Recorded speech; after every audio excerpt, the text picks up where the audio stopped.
شما با میلیتسیا باوری دارد؟ بله مقامات اجرایی یکی از مقامات قدرتی در جمهوری تاجیکستان میباشد که برای تأمین ترتیب جمعیتی و حفظ قانون بالاتری دارد.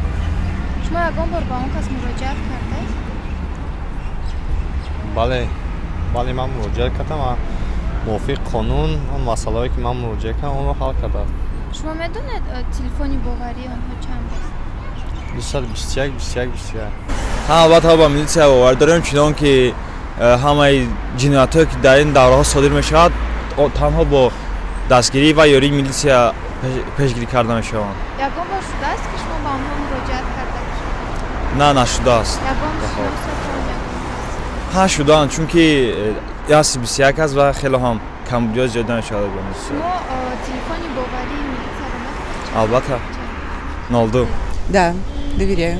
Ну, наша милиция очень хорошая. Были ли случаи, когда вы к ним обращались? Да, конечно. И- Ну, как-то неудачно это было.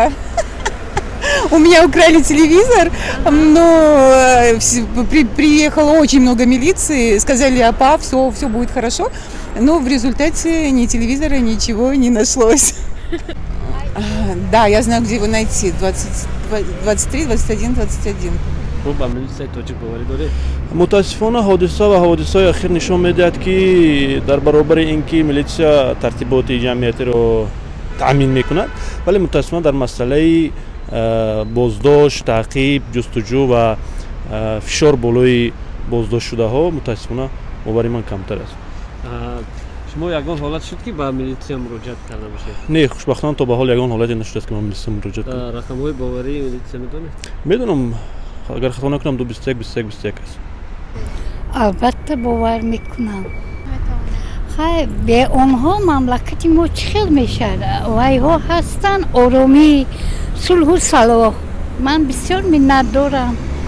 تلفنی باوری آنها رو میدونید چند نه است؟ نمیدونم جون. یگان بار شده است که شما با آنها مراجعت کرده باشید؟ خدا با شکر نه. خدا با شکر. الهیم زنده باشن همه وقت مملکت ما صلح و صلاح باشد آباد باشد فرزندا همه همخی خوشبخت باشد تا آفتاب همیشه درخشان باشد در تاجیکستان ما و تمام مملکت ها